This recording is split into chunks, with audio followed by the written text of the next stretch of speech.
प्रज्वलन और सफलतापूर्ण उत्थापन LVM-3M4 rocket का।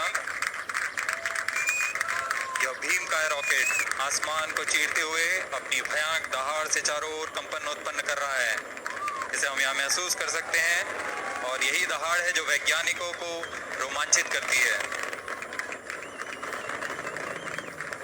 LVM-3 के उत्थापन के साथ ही हमारे अंतरिक्ष यान चंद्रयान-3 की चंद्रमा की यात्रा प्रारंभ हो चुकी है। As the rocket is soaring through the clouds in its mission to moon, every Indian witnessing the launch live is content with the feeling of watching history in the making. Orbit पर Chandrayaan-3 has attained a major milestone successfully. Chandrayaan-3 mission accomplished. Handing over to mission director. This is mission director. The LVM-3M4 Chandrayaan mission accomplished its precise satellite injection conditions. LVM-3M4 mission is successful.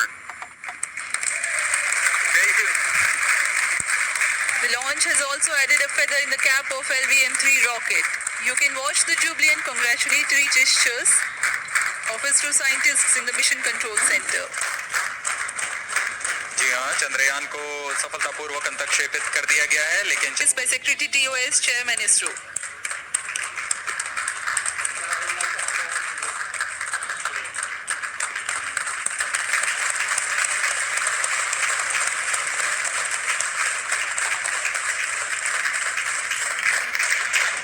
नहीं मिलेंगी यार 72 हूरें, नहीं मिलेगी कोई जन्नत। भारत में हिंसा, पाकिस्तान में, अफगानिस्तान में, फ्रांस में हिंसा, क्या चाहिए आखिर? मैं तो जब भी ये सब देखता हूं तो मुझे अपने सनातनी होने पर एक बार फिर से गर्व होने लगता है, क्योंकि मेरी संस्कृति कहती है ना तो हम कामये राज्यम ना स्वर्गम ना पुनर्भवम कामये दुख तप्ता नाम प्राणी मर्ति नाशनम। मुझे स्वर्ग की कामना नहीं है, मुझे राज्य की कामना नहीं है, और मुझे मोक्ष की भी कामना नहीं है। ऋषि क्या कहता है? कामये दुख तप्ता नाम प्राणी मर्ति नाशनम। हे ईश्वर, अगर इस धरती पर किसी को कोई दुख है, कोई पीड़ा है, कोई कष्ट है, कोई परेशानी है, तो सिर्फ उसके परेशानी को दूर कर दो। और क्या ऋषि कहता है कि सिर्फ सनातनियों के कष्ट को दूर करना?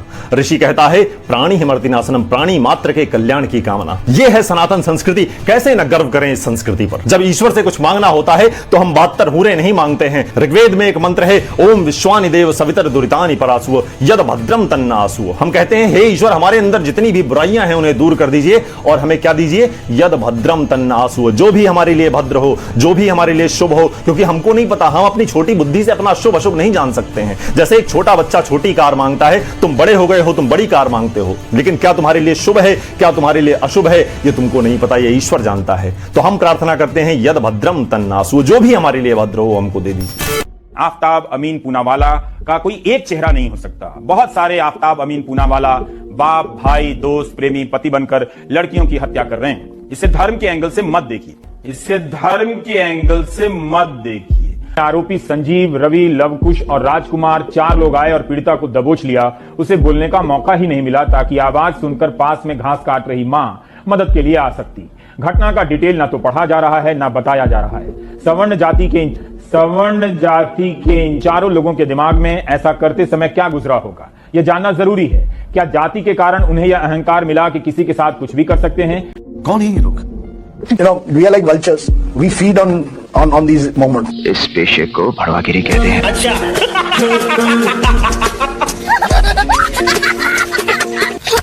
एक चाय वाला प्राइम मिनिस्टर बन गया। कैसे बन गया? हम तो गुलाम हैं। हम तो गुलामी की आदत है हमें, अंग्रेजों से, मुगलों से, और अब बाहर के कुछ लोगों से हमें गुलामी की आदत है। ये कैसे बन गया प्राइम मिनिस्टर? भाई आपसे बर्दाश्त नहीं होता है कि हमारा प्राइम मिनिस्टर विदेश में जाकर, आपने बर्दाश्त किया 10 साल एक ऐसे प्राइम मिनिस्टर को जो चुप रहा।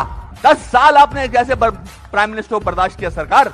और हमारा प्राइम मिनिस्टर जो है आज बाहर के मुल्कों में जाकर, जब मैं बाहर कहता हूं क्या बात है, आपका प्राइम मिनिस्टर बहुत डायनेमिक है। Not because he speaks well, because he talks about the idea of India.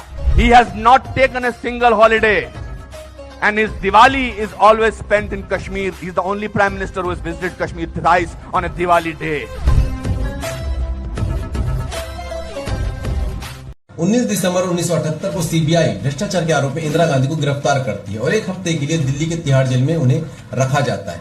देश भर में कांग्रेसी कार्यकर्ता सड़कों पर उतरकर हंगामा करते हैं। तब ये खबर आती है कि कोलकाता से लखनऊ होते हुए दिल्ली आ रहे इंडियन एयरलाइंस के एक विमान का अपहरण कर लिया गया है।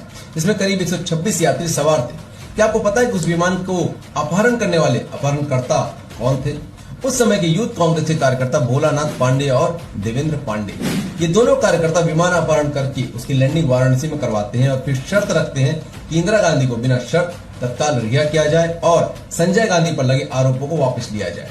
रात भर सौदेबाजी का खेल खेला जाता और फिर सुबह दोनों विमान से बाहर निकलने के लिए राजी हो जाते। बाद में पता चलता है कि जिस बंदूक और बम को दिखाकर विमान का अपहरण किया गया था वो असल में टॉय गन और क्रिकेट की गेंद थी। इस पूरे आपराधिक कृत्य जिसमें करीब 126 यात्रियों की जान को खतरे में डाला गया था, उसे कांग्रेस पार्टी ने न सिर्फ एक मजाक कहा बल्कि दोनों को इनाम में अपनी पार्टी से लोकसभा और विधानसभा की सीटें देकर विधायक और मंत्री भी बनाया। एक लोकतांत्रिक देश के लिए राजनीतिक पार्टियों का समर्थन आपकी अपनी विचारधारा हो सकती है, लेकिन जब बात देश और देशवासियों की सुरक्षा की आए तो ये वीडियो उन चाटुकारों की मुंह पर मार देना जो ये कहते हैं कि आज लोकतंत्र खतरे में है और उन्हें भारत में डर लगता है।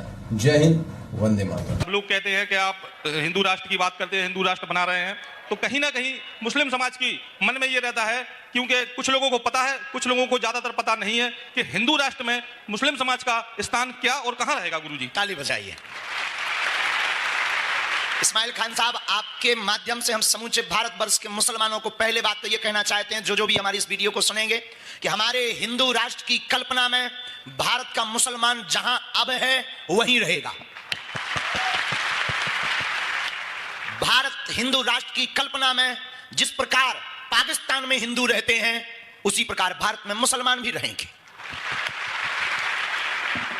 हमारे भारत हिंदू राष्ट्र की कल्पना में किसी भी पंथ को भारत छोड़ने की आवश्यकता नहीं है। हिंदू राष्ट्र का मतलब कोई एक मजहब की बात, किसी एक धर्म की बात होती नहीं। हिंदू राष्ट्र मतलब सनातन, सनातन मतलब सबका घर।